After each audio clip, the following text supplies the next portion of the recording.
Everything the light touches is our kingdom. Isaiah 32. Behold, a king shall reign in righteousness, and princes shall rule in judgment. And a man shall be as an hiding place from the wind, and a covert from the tempest, as rivers of water in a dry place, as the shadow of a great rock in a weary land.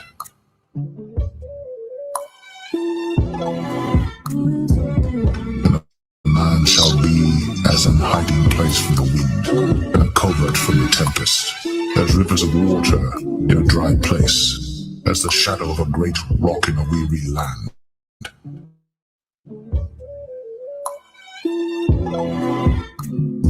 And a man shall be as an hiding place from the wind, and a covert from the tempest, as rivers of water in a dry place, as the shadow of a great rock in a weary land.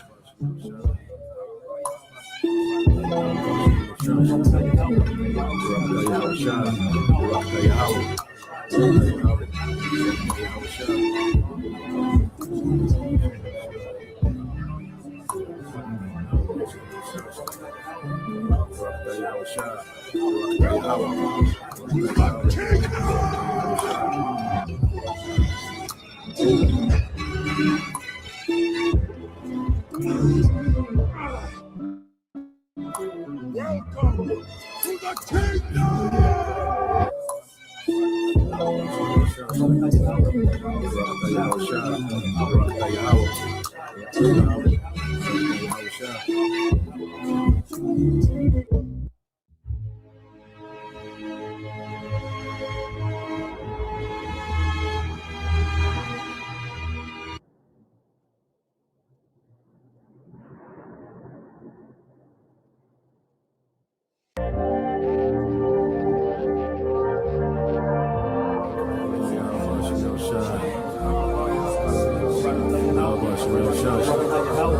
Barakatah Yahweh Shah, Barakatah Yahweh, Barakatah Yahweh, Barakatah Yahweh Shah.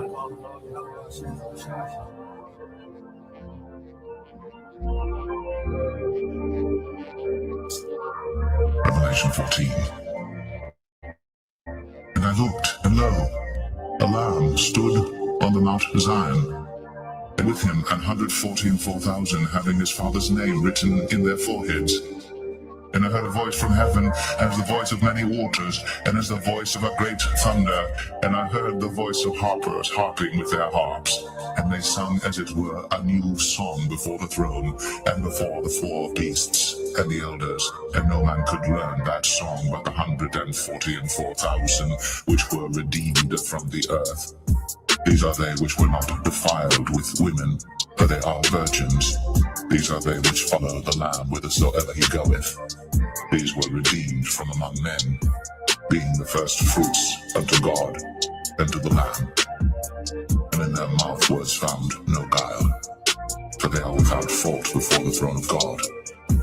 And I saw another angel fly in the midst of heaven, having the everlasting gospel to preach unto them that dwell on the earth, and to every nation and kindred and tongue and people, saying with a loud voice, Fear God, and give glory to him, for the hour of his judgment is come, and worship him that made heaven and earth and the sea and the fountains of waters.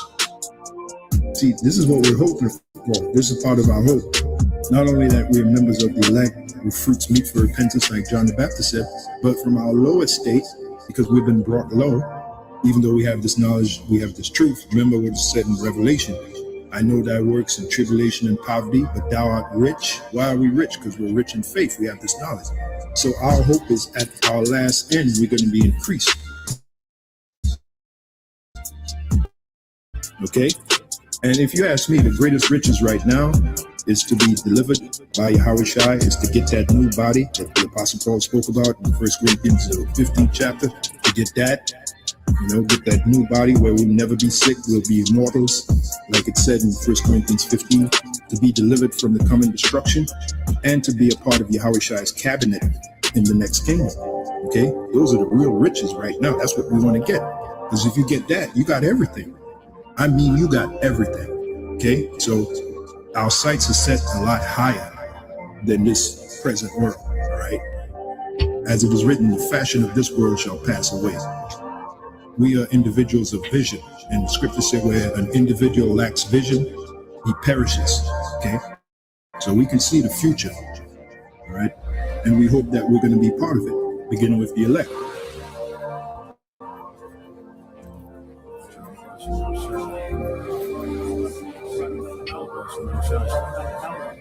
Barakatah Yahweh Shai, Barakatah Yahweh, Barakatah Yahweh, Barakatah Yahweh Shai.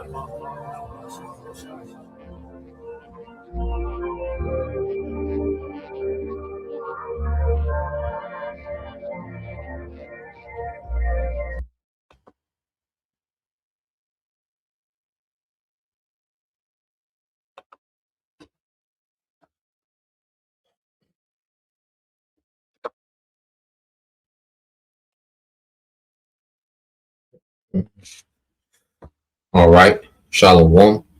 First and foremost, I would like to give all praise and glory unto Yahweh Bahashem, Yahweh Shah Bahashem, Rakakadash, and double honors unto the apostles and the elders, GMS, who rule well, teach well, being great examples to his younger brothers. And peace and blessings and salutation to the hopeful elect out there pushing his word and truth and in sincerity across the four winds. In the name of Yahweh Bahashem, Yahweh Shah Bahashem, Rakakadash, pushing to get up out of here. Shalom to the hopeful elect, the believers, the listeners, whom have came back to the obedience of the scriptures through faith in Yahweh Bashem Al Shai. All right, and what we are going to get into this morning, this morning news and prophecy, and dealing with Esau is introducing his tech God. All right, he's introducing his technology God.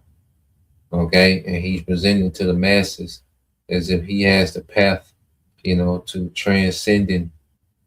Okay, human, all right, limitations, that he's going to be able to transcend, all right, the limitations put on humans by the Most High, and it's a complete rebellion.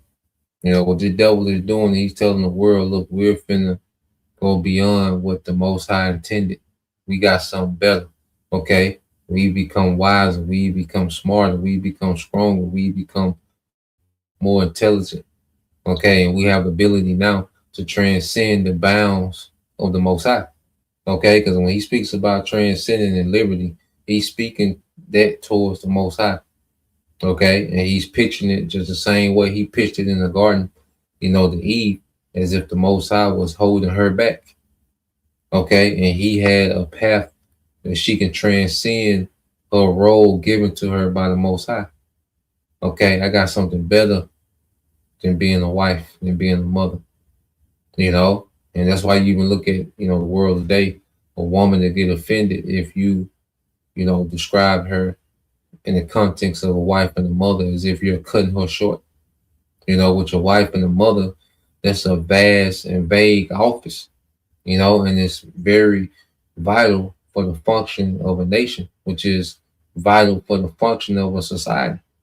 Okay. And you go into how this devil, was able to manipulate Eve. Well, he's doing it on a mass scale to everyone, with this technology, which is nothing but witchcraft. Going back to the garden, the serpent, okay, which we know was a man, just had those serpent-like qualities, crafty, patient, understood how to blend in, had time, his timing was on point, and when to, plant that seed of rebellion on Eve, okay? And we see this devil, these Edomites today, they rule in the same craftiness, man, and they've been pushing, okay, this rebellion, all right, through technology, you see, through this whole thing of transhumanism.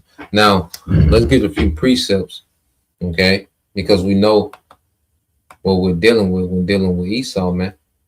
Okay, this man was created to be rebellious. You see. Now, when you go, matter of fact, let's get this real quick and show you that what we see now started in the garden. Okay, when you go to let's get in the Wisdom of Solomon, chapter 2.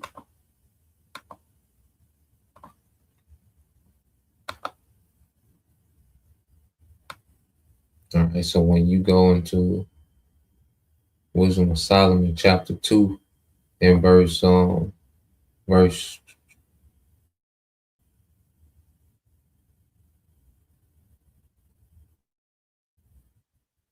me see. In fact, I'm gonna start up a little bit. All right, now you go into Wisdom of Solomon, chapter 2. Speaks about these devils and their mindset. They're gearing up to persecute the prophets. How the prophets are not like other men, their ways of another fashion. That was made to rebuke our thoughts. Because as the devil is rolling this out, guess what? The prophets are here to rebuke his thoughts. Okay, because it always was a envy. Even going back to the garden, the serpent was envious of Adam and the order and the structure and the spirit that he had. The blessing that he had from the Father. Okay, Cain was envious of Abel because his sacrifice was accepted because Abel had an obedient spirit. He was accepted of the Most High. Okay, what did Cain do? He killed him. It's a serpent. He tricked Adam out of his rulership. Cain, he just killed Abel straight out. The first ever recorded murder.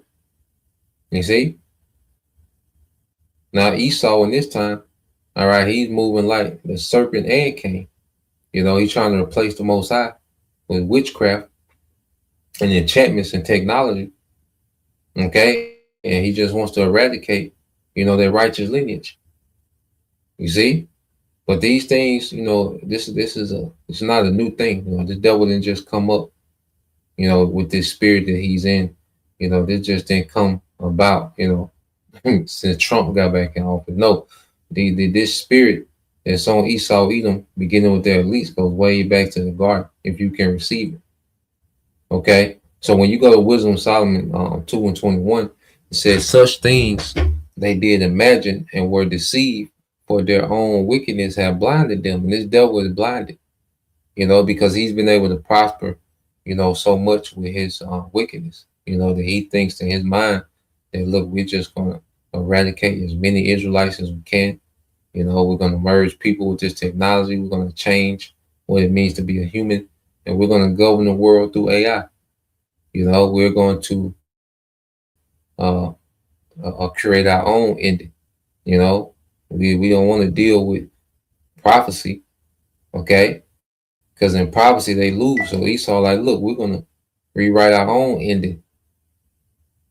You see? We have the means now. We have the data. We have the technology. No other, heathen has ever had what we had, possessed what we possess. Okay? So in his mind, this devil is blinded by his wickedness, man, to where he thinks that he's going to pull all these things off. And the Lord got him blinded so he can attempt it, so the Lord can show power through judgment, man. Okay? Esau is set up for judgment, man. A lot of this shit that Esau plans on doing and talks about he's going to do, he's not going to get to it, man. Okay? He has so far before he's cut off. And we know when he mandate that MOTB, he's at the end of the road. Okay? It says, as for the mysteries of the Most High, they knew them not, neither hope they for the wages of righteousness, nor discern a reward for blameless souls. See, we're in a time where we're going to be blessed. Everything that the devil, okay, is trying to force on the left-hand side through technology, being able to, enhance himself. Okay, well, we're going to get that in the twinkling of an eye. Okay? The Lord's going to enhance his elect. all right, of Israel. He's going to enhance his people in the twinkling of an eye. Everything that this devil is, studying nanotechnology and mRNA and trying to, do brain surgeries and try to, transfer the spirit from one body to the next. And, all this that he's trying to do, all this money and failed and, certain things he can do to a degree. A lot of shit be failing, then he come act like he got it together, but he don't, but he trying. In his mind, if Esau can do this, well, I can do this. I can do anything. Okay? Well, now, man, this man has major limitations, man. You see, and he's always trying to fight against those limitations put on him by the Most High. Okay? And it's just going to get to the point where the Lord is going to remove this nigga from power, man. He's going to, see, this man, Esau had just had all these unlimited attempts at trying shit, just doing shit, man.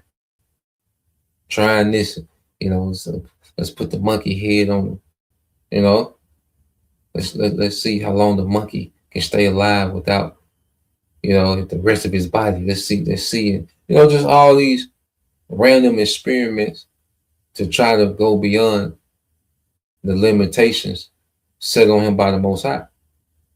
Okay?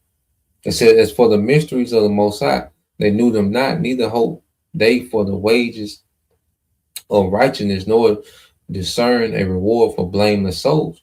For the Most High created man to be immortal and made them to be an image of his own eternity. And that's Adam and the sons of God that he created to be immortal, because only Adam got that breath. You see, these nations, beginning with Esau trying to tap into immortality, they're out of order. Okay, they're completely out of order trying to tap into immortality. It's not for them. And Esau, he's not the only nation, the only heathen that tried. You have other heathens that are obsessed with immortality. Well, that's a gift, okay, that the Lord gave to Israel. Okay, and see, this captivity is making us appreciate, the blessings that the Lord gave us in the beginning. You see, Adam was given this, but he didn't appreciate it. That's why he failed. You see, he didn't have the appreciation for it, but that's all he knew. But now, as we know, death, chaos, okay, the madness, being under Esau, we know, wait, there's a far better way. We had it better in Genesis. You see, we had it far better in Genesis, man. Okay, that's when we was in good standings to our power. Okay. But when Adam, transgressed, listening to Eve, he transgressed. Okay. It's been a fallen state ever since. And these heathens in this fallen state, they've been trying to tap into the blessing that was promised to us, which is immortality, man, with Esau being at the forefront. You see? And that's why he's always doing all these crazy ass wild experiments. Because even the New World Order, that's just him beginning to experiment transhumanism on the masses, man. Okay, and he's going to have so much control that there can't be an uproar. His mind, look, I'm going to have so much control that I can just experiment on these niggas with this technology. Okay, because there's no way this man is going to give you immortality, man, and he don't got it. Okay, and if he did got it, he for damn sure wouldn't give it away to anyone else, man. And they think, that amongst these elite families that they're going to reach some type of godhood. Okay, that they're going to transcend and make themselves God, man. Which all it goes back to the age of enlightenment. Well, it was revived during the age of enlightenment because it goes back beyond, this recent age of enlightenment. But the age of enlightenment brought these ideologies to the forefront. Infused them with, with the colleges, the curriculums, the movies, the intellectual circles, governments, so forth and so on. All right. So reading on, verse 24 said, nevertheless, through envy of the devil came death into the world, and they, that hold on his side do find it. Yeah, man. So if you latch on to this devil's ideology, it only leads to death. Okay? Well, all these promises he made, because he made Eve promises. Did he make Eve promises? He shall not surely die. And what happened? Death. Okay? And you look at the condition of the sons of God today, that lineage, you look at the curses we're under, man. That was the worst decision ever made, man. Okay? He either listened to, the serpent, then bring that to Adam. Then Adam transgressed, man. That's why Ezra said, "Oh, Adam, what hast thou done?" You go into the book of Second Ezra, man. "Oh, Adam, what hast thou done?" You see, or through Yahweh, all right, that second Adam, which we know, Yahweh was Adam, and he came back, all right, to correct that, man. That's why he knew he had to be that sacrifice, man. That's why when he realized there was no other way, he knew, like, okay, I gotta go through with this. We gotta get this right, man. He took it. He took his, his failure. He took our sins and put on him. And took that. He took that torture to death, man, for us to get back to this glory. Okay, of immortality, man. You see, of being having the true privileges of the sons of God. And see, it ain't for you Edomites. Okay, the birthright was never yours. All right, you damn devil. You're not worthy of a birthright, man. Okay, look at how you rule. Look at how you rule with the authority the Lord has given you. Look at what you're doing. Okay, you're destroying the earth itself, trying to play the Most High. And nothing in you is telling you to stop, because it's not in you, man. You're not meant, all right, to rule, man. You was a chastisement for, the Lord's people. You see, you was a whipping stick for the Lord's people, but now there's a remnant that has awakened, and as we, all right, are becoming, as the lesson the Lord wanted us to learn, is it becoming more clear that there's no other way to rule the planet Earth outside of the righteousness of Yahweh Shem Al-Shai. There's no other way to rule the earth, man. And we thirst for that now. We thirst for that authority to enforce righteousness, man. You see, we appreciate, all right, the authority that's coming now. And we understand the responsibility of it, man. Okay, and as we're understanding it as sons of God, the Lord is, closing out Esau's rulership. But before then, this devil would go all out, to attempt to bless himself, with this new world order. This is Esau trying to bless himself on the left hand.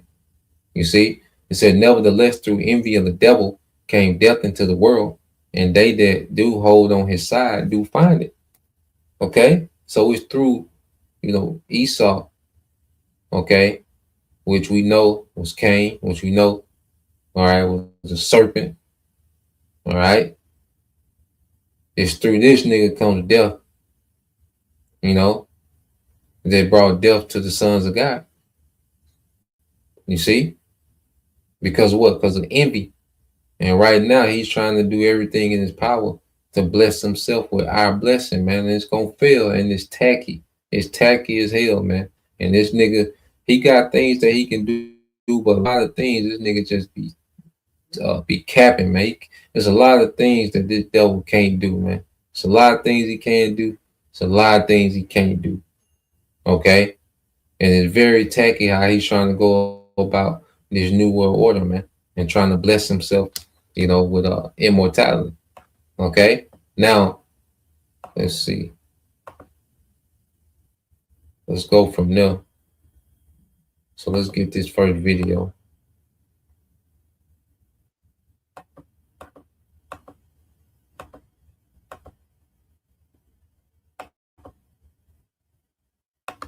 Play this. Fact that organic or biological evolution has about come to only if what I tell you appears absolutely unbelievable, have any chance of visualizing the future as it really will happen. I'm perfectly serious when I suggest that one day we may have brain scans in Edinburgh operating on patients in New Zealand. The most intelligent inhabitants of that future world won't be men or monkeys. They'll be machines. They will start to think, and eventually they will completely outthink their makers. Is this depressing? I don't see why it should be. I suspect that organic or biological evolution has about come to its end. And if a brother could put Isaiah 29 and 16, and also Isaiah 45 and I believe it's 9. You know, Isaiah 45 and 9 and Isaiah 29 and 16. And also what's that? 2 Thessalonians. You can get chapter 2 verses, I think 3 through 9.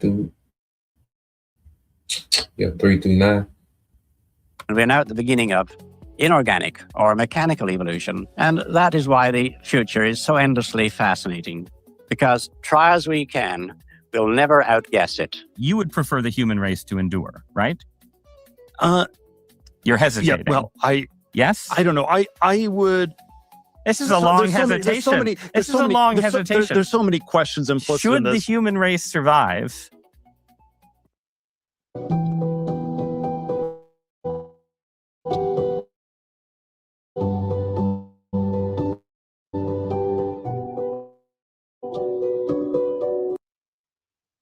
This radical transformation where your human natural body gets transformed into an immortal body. So we want you to be able to change your heart and change your mind and change your whole body. The critique Orthodox Christianity has of this is these things don't go far enough. Like that transhumanism is just changing your body, but you also need to transform your soul. The promise of Christianity in the end is you get the perfected body and the. Let's say Christianity, okay, deals with more myths, okay, because that promise is only for a lineage of people, you know, to be perfected and get those new bodies. Okay, that's one of the blessings. Okay, matter of fact, a brother can get that. The days of Israel are innumerable. Okay, the days of Israel is innumerable. See, that's what Christianity doesn't deal with, is the lineage that was promised to. That wasn't promised to everybody, and that's one of the biggest perks of being an Israelite, is that we're a nation of people that's promised immortality, but it's in righteousness. Before we get immortality, we have to be perfected in righteousness first, before the Lord will grant us immortality, man. Okay, so it ain't just put some random nigga and go get dunked in some water and call on Jesus Christ and put on some khakis and them thin ass church shoes, and this nigga gonna be immortal. No, man. Okay, that's for a lineage of people, and it begins with the elect of Israel. Okay, it begins with the nation of Israel, and it ends with the nation of Israel when it comes to immortality, man. You know, so let's get a couple precepts. It's a lot just hit me, you know, just speaking on that. Let's get that in second Ezra chapter 2 verses 10 through 13 as well. So let's start getting some of these precepts. All right, this is be Yahweh Bahashem Yahushua, Isaiah 29 and 16. Surely your turning of things upside down shall be esteemed as the potter's clay. Okay, because this devil, he has turned upside down the righteousness of the Lord. You know, this devil, his whole thing is to destroy righteousness, man. Going back to the serpent. You know, his whole thing with coming to Eve was to destroy a righteous order. The woman in order to her husband, all right, the man, all right, the sons of God in order to their power. He wanted to destroy their order. Okay, that's what this devil is all about, destroying a righteous order.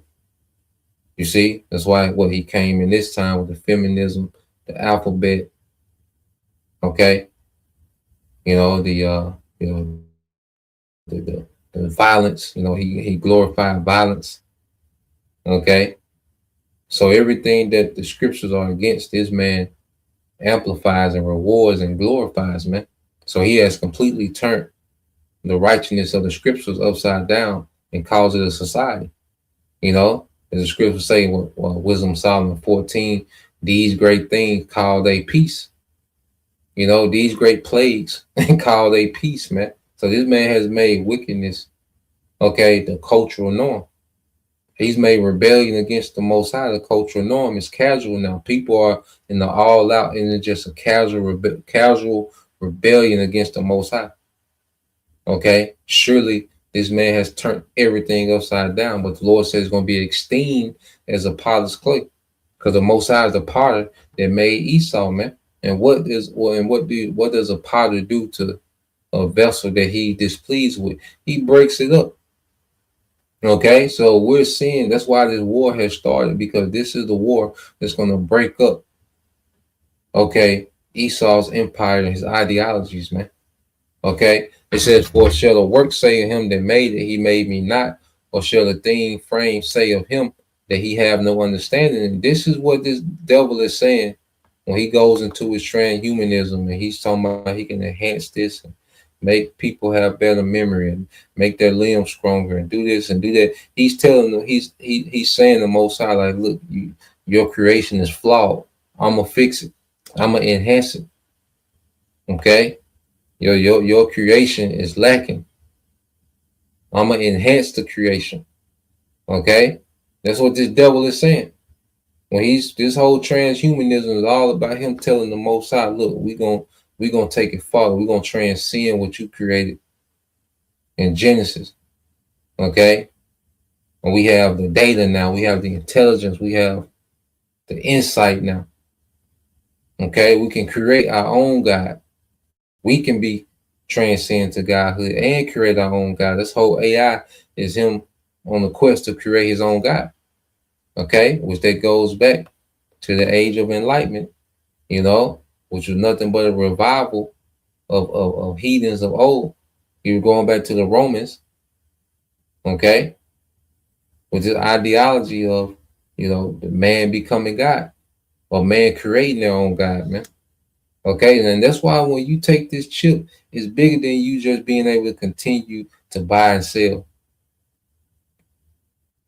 Okay, it's bigger than, you know, you getting the chip is bigger than you can keep going to Arby's.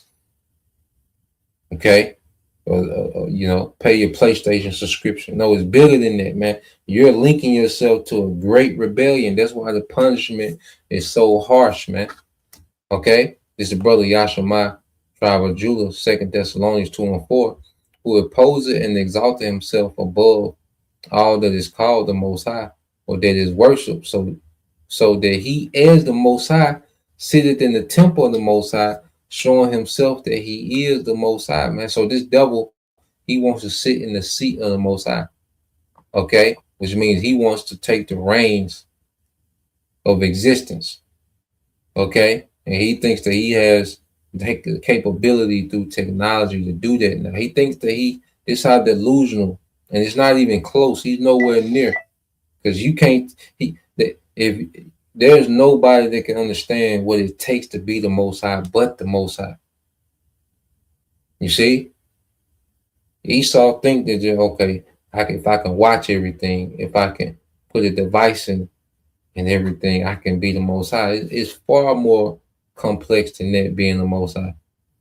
Okay, being able to spy on everybody, okay, or try to tamper with people's, you know, neurological system, and you know, it's far more than that, man. Okay, but this devil, he thinks that he can sit in the seat of the Most High. He thinks that he can handle the day-to-day operations of the Most High with technology, witchcraft, man. Okay, completely out of his goddamn mind.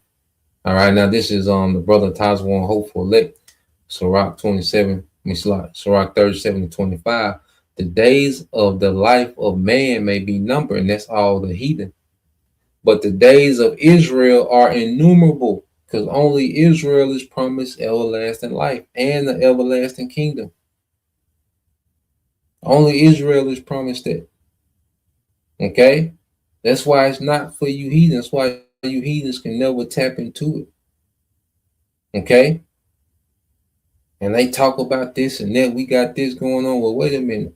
Why haven't any of your elites lived to be 200 years yet? What progress are you making? These niggas be having heart transplants. These niggas aging. Look at that nigga Rockefeller before he died. Look how hideous that nigga look. Jacob Rothschild. These niggas be slumped over. Okay, nigga, you can't even fix your vertebrae.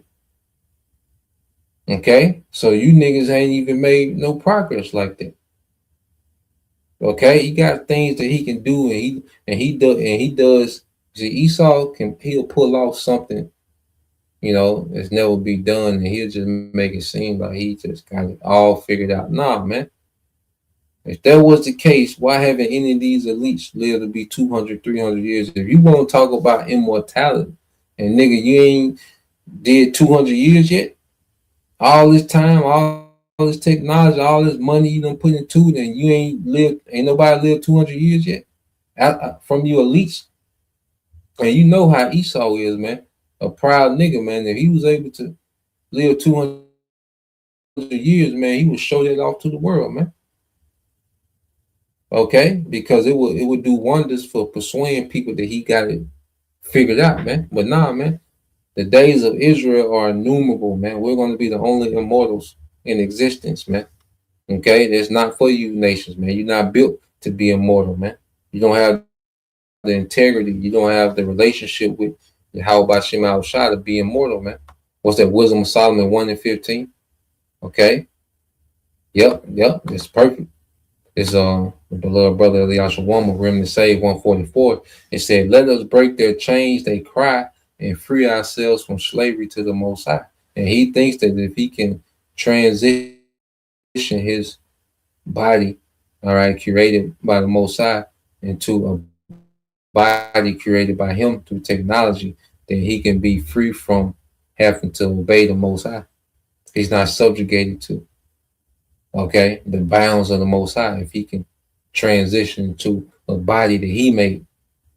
You know, this man is trying to duplicate the spirit, you know, the body, you know, the functions. You see? He's trying to GMO life, man. This man is trying to genetically modify life, man. He's trying to GMO the spirit. When you really get into what the devil is trying to do. You know? And he wants to be free, okay, from, you know, the oversight of the Most High, man. You know? That's impossible. You see? So let's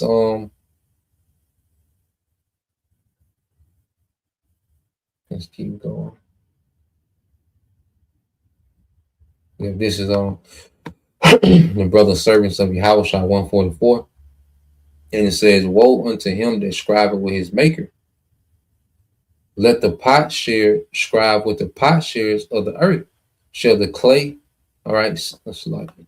It says, shall the clay say to him that fashioned it, what makest thou, or thy work? He have no hands. And this is Esau. He's trying to scribe with his maker now. Okay? You see, Esau was dominating when he was just, you know, ruling over the nations of the earth and throwing his weight around in the earth and his influence and his ideologies. And, you know, he was a god of this world, you know, when he was in his lane. But now that he wants to replace the Most High with technology, see, now he's way out of his weight class. Okay? And when the Lord decides to hit back, he ain't gonna be able to stand it. Okay? All this questioning, you know, and it's very disrespectful how he's just questioning everything about creation. And he's speaking from a place as like he's when he speaks about, you know, man, a post-human age, you know, with AI and technology, there's gonna be a post-human age. Okay? Well, he's speaking about, okay, look, we're gonna outdo the Most High. Humans are old. The creations of the God of the Bible, where their creations played out, we got something new. You see, that's him telling the creator, like, look, we got something better that we finna roll out. Okay. So let's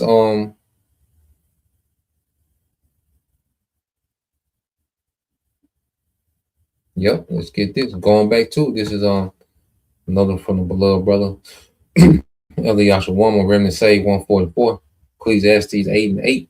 It says, none of us can hold this in the NLT. None of us can hold back our spirit from departing. Yeah, and Esau can't do that. Don't give a damn what enchantment he do. Okay, don't give a damn how much he spend on the best scientists and tampering with the genes and the cells and the atoms and okay, the neurological systems. And, okay, when the Most High summon that spirit, you're done. Okay, because Evelyn Rothschild out of here, Jacob Rothschild out of here. Okay, it don't matter. You see, so everything that this devil is doing is in vain. All right, and that's why the scriptures say that the Most High shall have them in derision. You see, this is comical to the Most High what these devils are trying to do. All right, because no matter how much money they amass, they still subjugate to death. That's why I say, ain't none of the Rothschild lived 200-300 years. You ain't making no progress. Okay, it said none of us has the power to prevent the day of our death.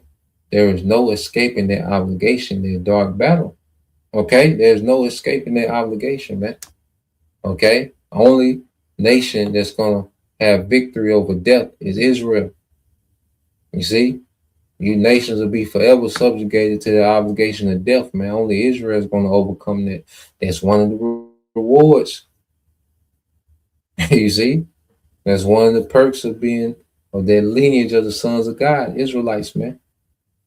You know, the men, women, and children, all right, that are delivered going to be changed to immortals, man. And that's going to be the new standard for Israel is immortals. Okay? The scripture say he's going to make us an eternal excellency, man.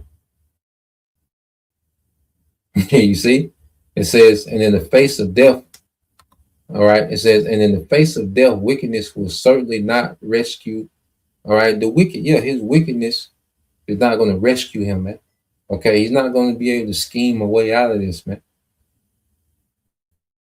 Okay, and the devil, he thinks he's going to sidestep judgment and prophecy through, you know, trying to find some loophole in science, and that's why he's hoping AI, you know, find some type of probability, okay, where he wins.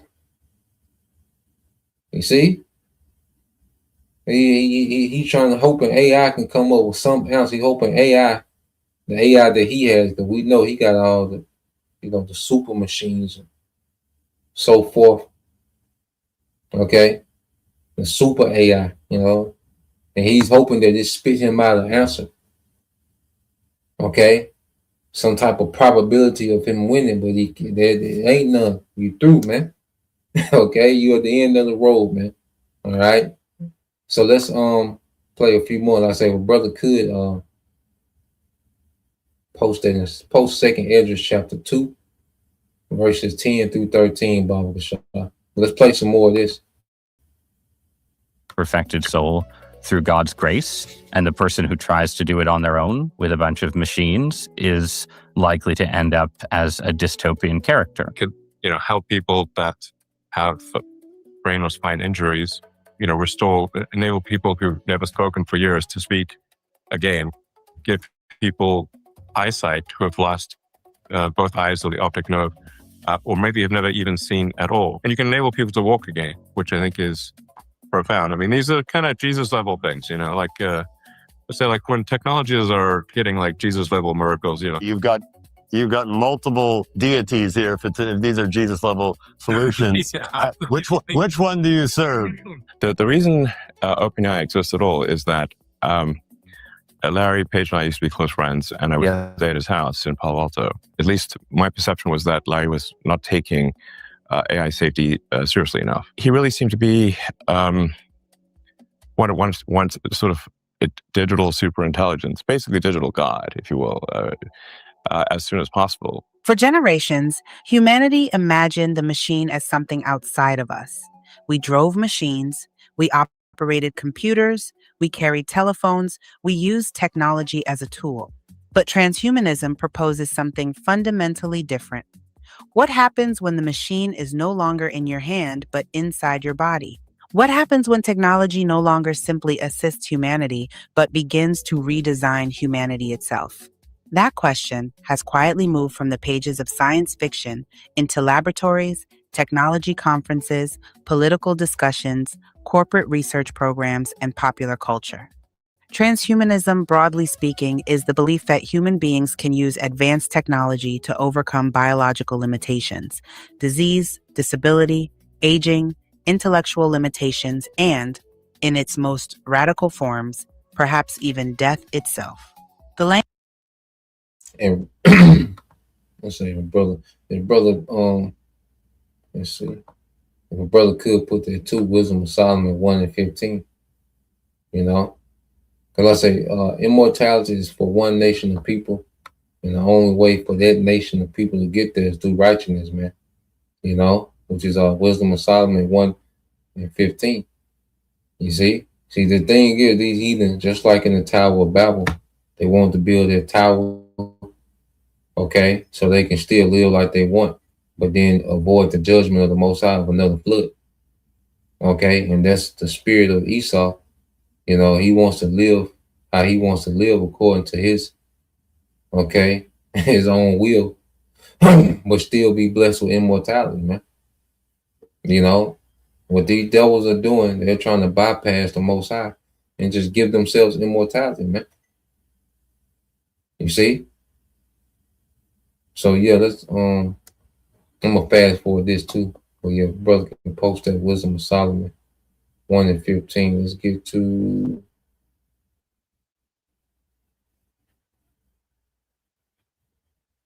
let's see about the 8-minute mark.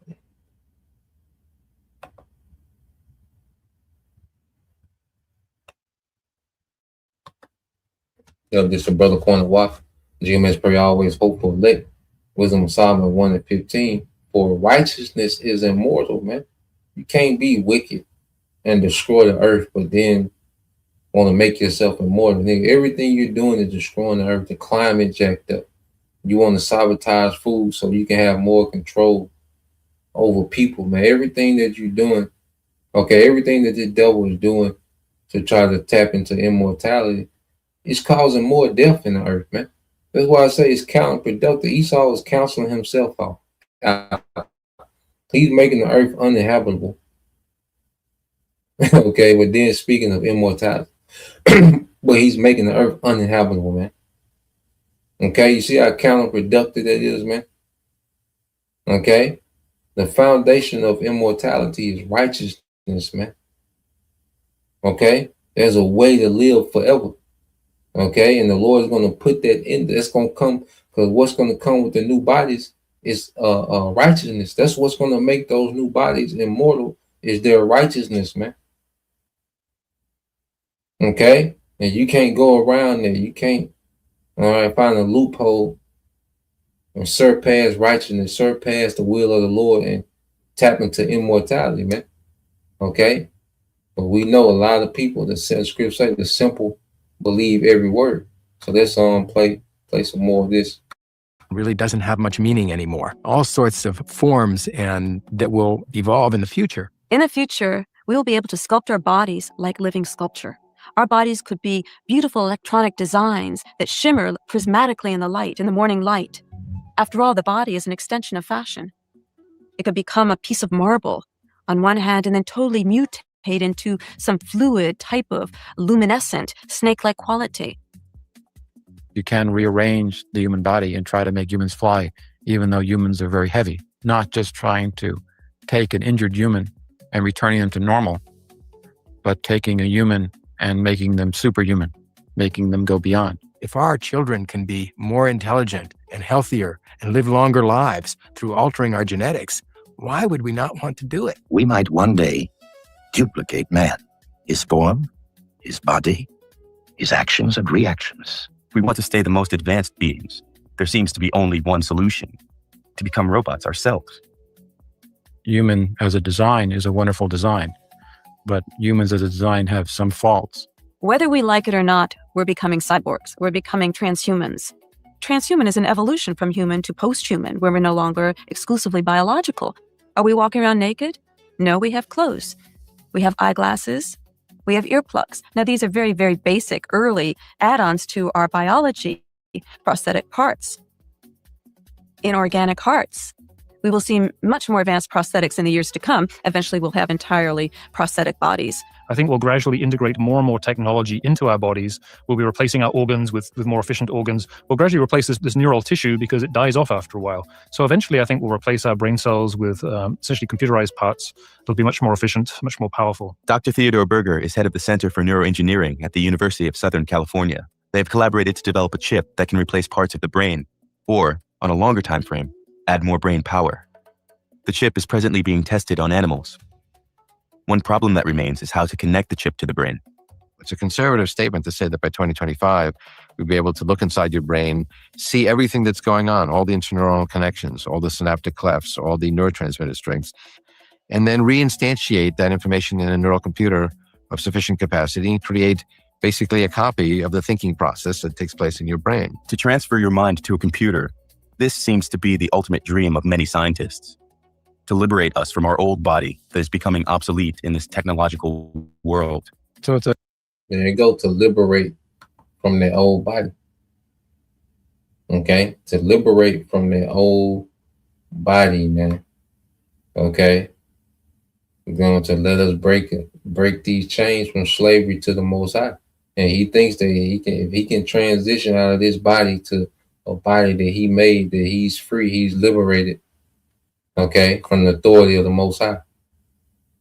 Okay, he's liberated from being subjugated to prophecy because he has created something new. Yeah, he's a big dreamer, man.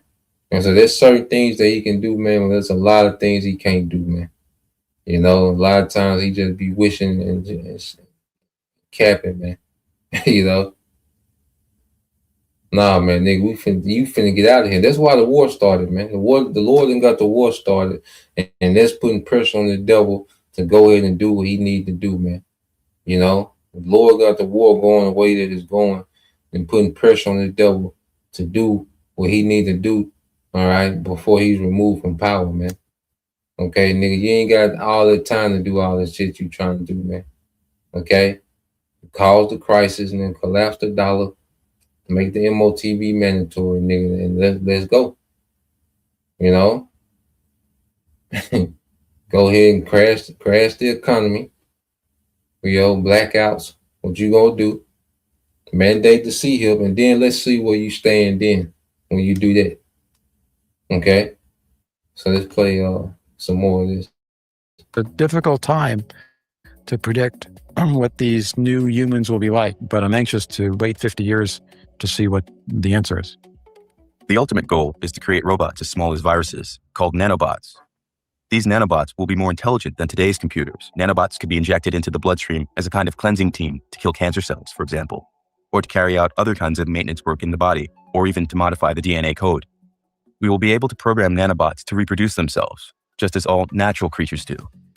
They will then be able to grab material from their environment and use it for making copies of themselves. Molecular nanotechnology will allow us to change matter at the most fundamental level. It will allow us to build just about any kind of structure to our exact specifications by moving individual atoms. This sounds like a world of magic where all that we imagine becomes reality. But the role of the good fairy is taken over by robots so minuscule that we cannot see them. We program them to grant all our wishes. We will be able to inject a certain number of nanobots into our bodies, where they will locate our brain cells and copy their functioning. We will have nanotechnology to control nanotechnology. And it will also provide the ultimate escape route. With no effort, we will get a hardware copy of our consciousness that will then send a software copy to a computer. Then we will be ready to leave this planet and start the exploration of the universe. What is our place in this magical world where everything can be transformed? How will people will deal with such a future? Let yourself upload to a network of nanocomputers and let the wind carry you. It's important to recognize that the post-human epoch is coming. You can see it written in the pages of magazines. It's the word of the prophet is on the subway walls here. We really, really do want to violate human limits now, and we're getting closer and closer. You're no longer human doesn't mean you don't have the same personality problems that you did before.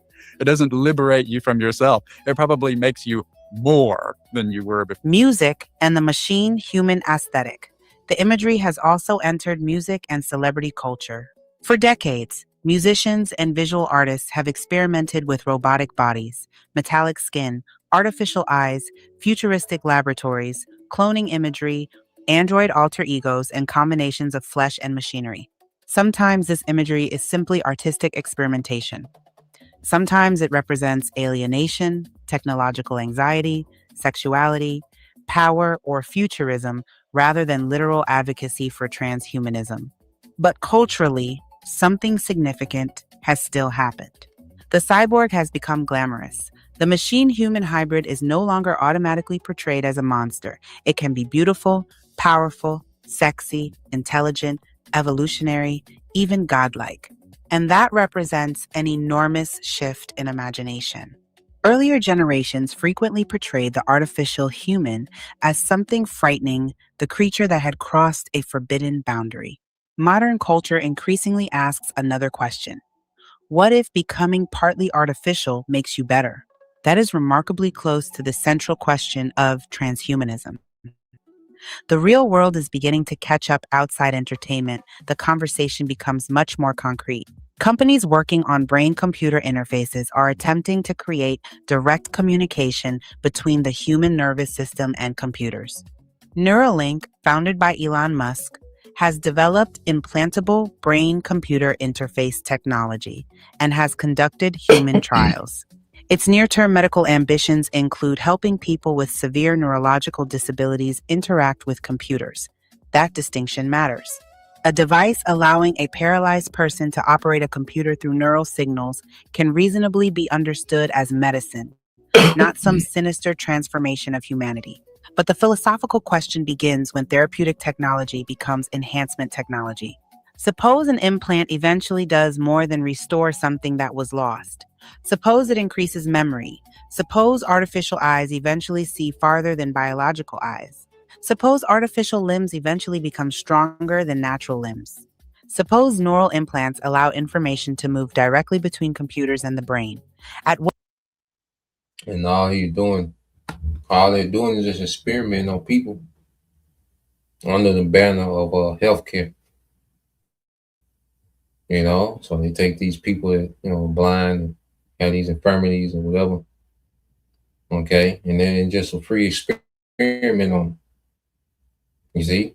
Because they're just doing this to see how this technology reacts to the body. They're trying to perfect this technology for them. Okay. To try to reach, immortality or godhood, whatever fantasy this nigga got. Okay. So I said the New World Order is just the beginning of this nigga turning the earth into a big lab. Okay, you think it'll stop with the C-hip? Nah, man, it will be something else, and it's just the Lord's just gonna let this nigga get to the C-hip. Okay, but this nigga will never stop. You will be a forever experiment. All right, for these elite families to try to tap into immortality, man, in the New World Order. Okay. Let's play a little more play. What point have we stopped healing the human body and started redesigning the human being? That is where the transhumanist debate becomes profound. The quest to defeat aging, another major frontier, is longevity. Powerful entrepreneurs and investors have poured extraordinary amounts of money into biotechnology, genetics, regenerative medicine, and research into the mechanisms of aging. The ancient human dream of escaping death has therefore acquired a modern vocabulary. Instead of fountains of youth, we hear about cellular rejuvenation. Instead of magical immortality, we hear about life extension.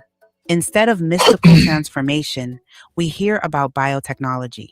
And some futurists go even further, imagining a time when human consciousness could theoretically be preserved digitally or transferred into another substrate. Whether such mind uploading will ever actually be possible is completely unresolved. Neuroscience has not demonstrated that a person's consciousness can simply be copied into a computer, yet the ambition itself is revealing. Humanity is contemplating the possibility of separating human existence from the biological body. Political and global leaders have entered the conversation. The technological transformation of humanity is no longer discussed only by eccentric science fiction writers. Governments and international institutions now seriously discuss artificial intelligence, biotechnology, genetic engineering, neurotechnology, and the enormous ethical questions surrounding them. Israeli historian and author Yuval Noah Harari, who has spoken extensively at major international forums, has become one of the most recognizable public voices discussing the possibility that biotechnology and artificial intelligence could enable humans to manipulate bodies, brains, and behavior in unprecedented ways. Harari is not simply saying everyone should become a cyborg. Much of his commentary is actually warning about the political consequences of these technologies. But the fact that these conversations are occurring at the highest levels of global intellectual and political culture demonstrates how far the subject has moved. This is no longer merely, could somebody build a cyborg? The questions are becoming, who controls human enhancement? Who owns biological data? Who regulates brain-computer interfaces? Could governments or corporations gain unprecedented access to human behavior? Could wealthy people eventually purchase biological advantages unavailable to everyone else?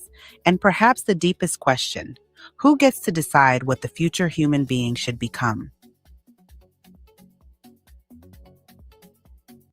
Yeah, man, and we'll leave it there. I'll put the rest of it in the now I think about the 26-minute mark.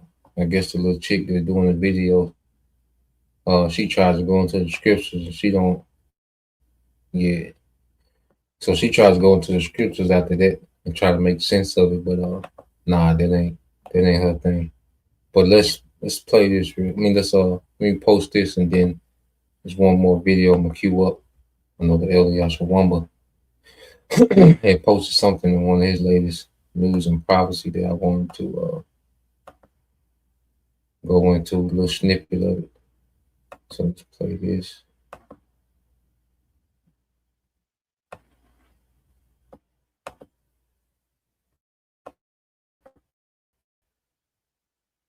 All right, this is from Eliasha Wamba, latest news and prophecy.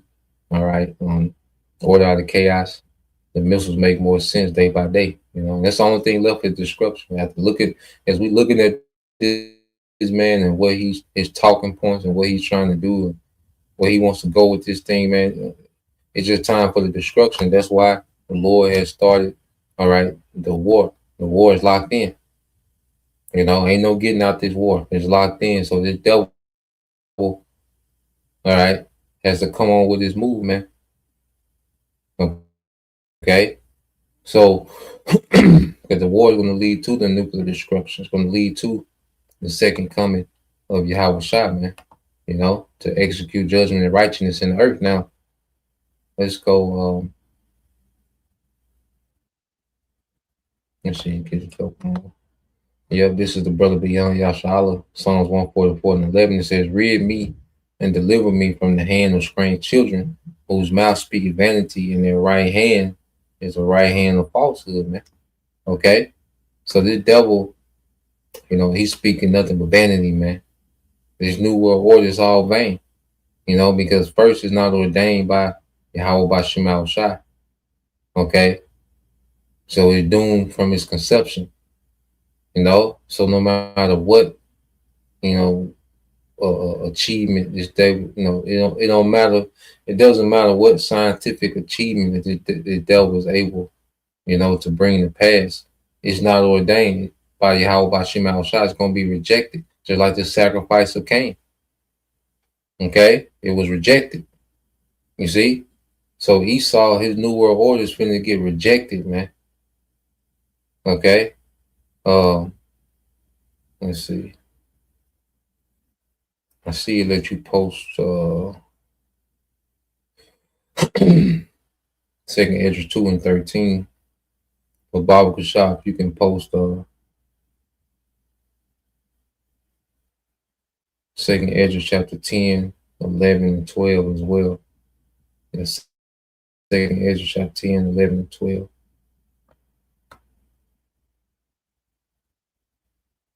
Okay. Well, let's play a little bit of this. Maybe we'll get a couple more precepts.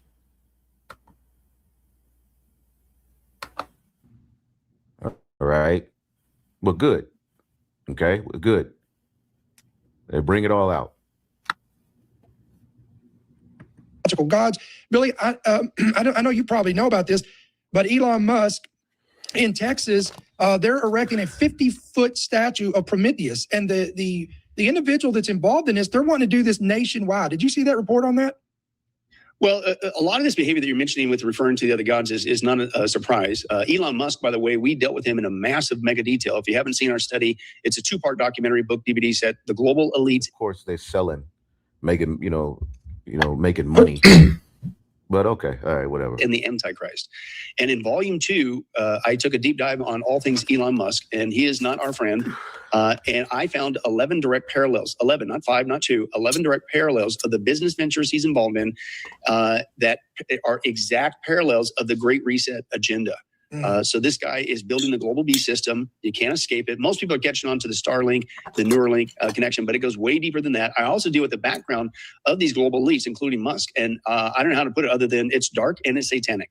And if you want a taste of it, just go take a look at one of his many wives. And he's, I think, fathered 13 children now or something like that. And one of them was Grimes, very satanic. Man, why you would link up with that? But you look at his mom, Mae Musk, involved in modeling. Go look online, general search. She's doing some freaky occult stuff and all kinds of stuff. So that's a part of his heritage. So my point is, so combined with the occult background that a lot of these elites have and are still involved in, by the way, and that came out in the Epstein files, but also combine it with their belief of transhumanism. And part of the belief in transhumanism is that they're the new gods on the planet. And so, shocker, why would they pick, mythological characters, demigods, and godlike creatures to name their programs and things of that nature and to honor themselves? It's because it's the same mindset. It's coming from the same root. Right. Now, since you've opened that can of worms, let's dig a little bit deeper on this. So it's not just Elon Musk, but it's Peter Thiel, it's Larry Ellison. We know them three, amongst others.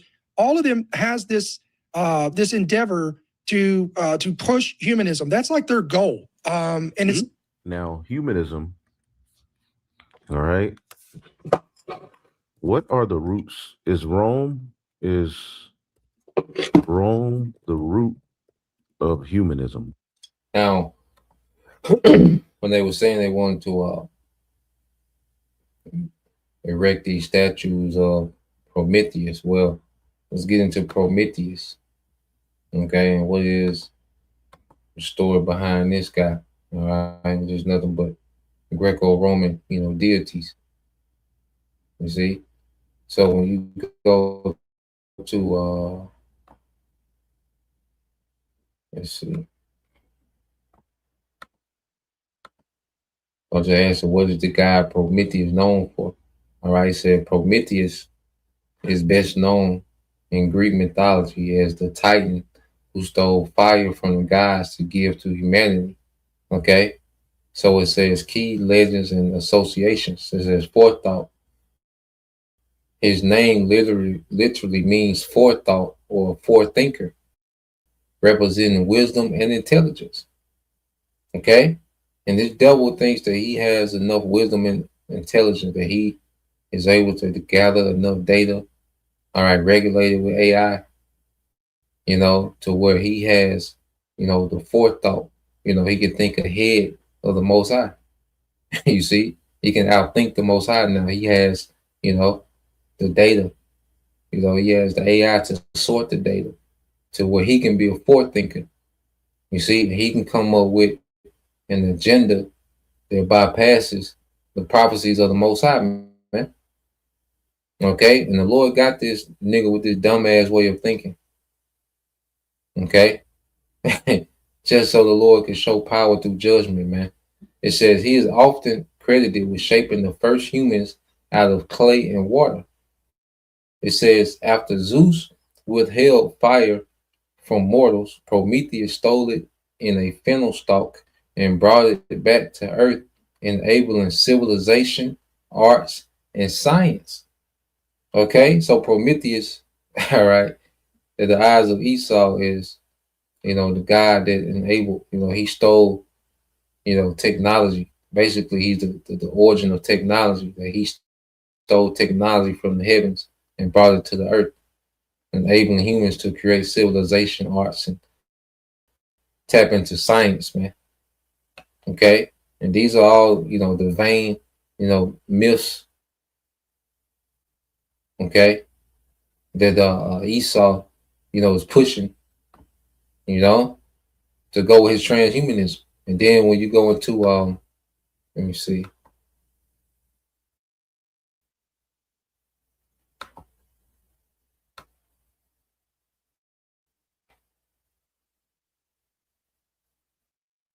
Yeah, I'll leave it there. Let's go back here. And so we can get a few precepts on this, brother.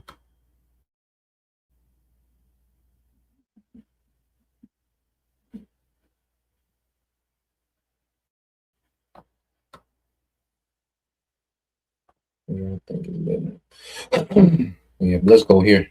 We'll go precepts, we'll close out. When we go here to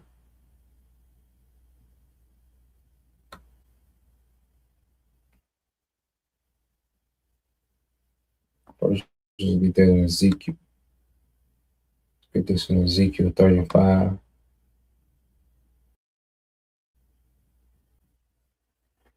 Okay, because what we're seeing is Esau boast against the Most High. He's become extremely proud. Okay, as if he got this thing figured out. As if he's going to be able, to alter prophecy in his favor. You see? So let's go to Ezekiel 35. And this whole chapter is going against Esau. Nothing but bad news for Esau when you go into this chapter. Okay, but when you go here, all right, this is Ezekiel 35 and 13. It said, "Thus with your mouth have you boasted against me, and have multiplied your words against me. I have heard them." You see?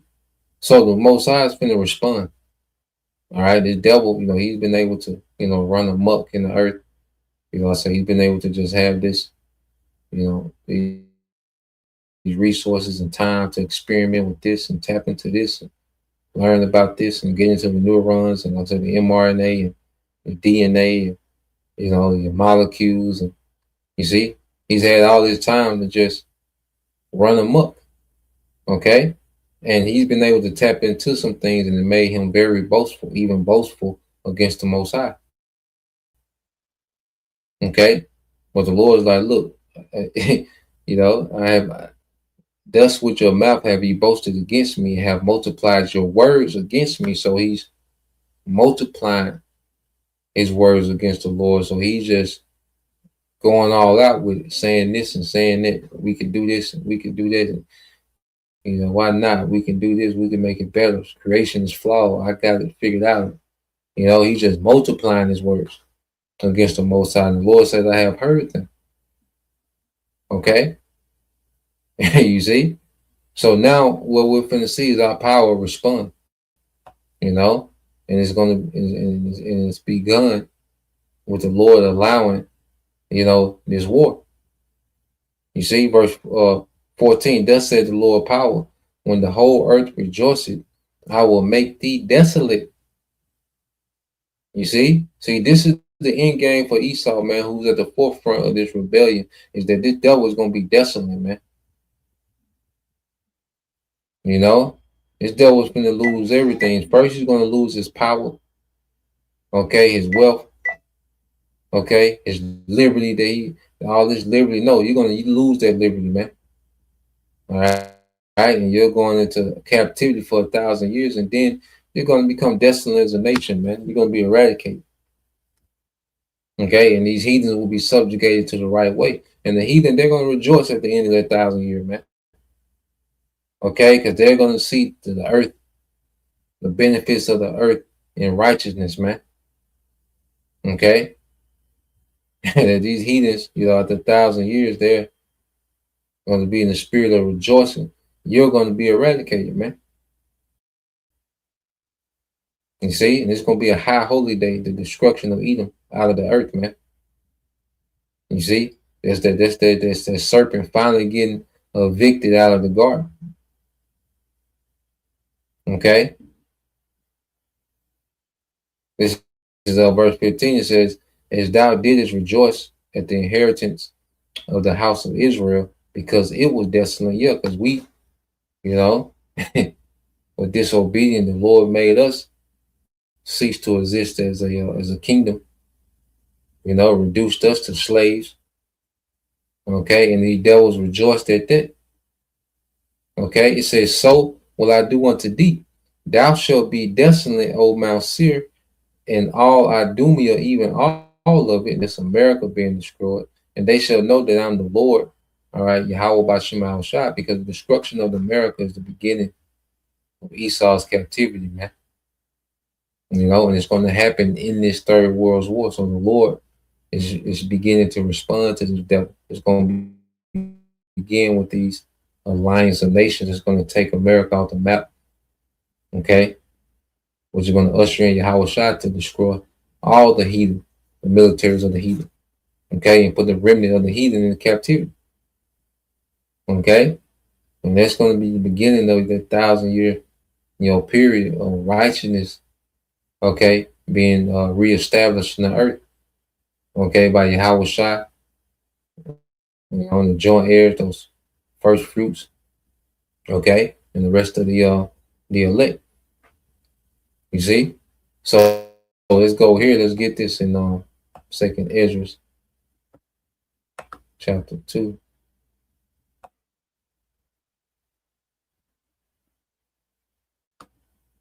Keep doing it.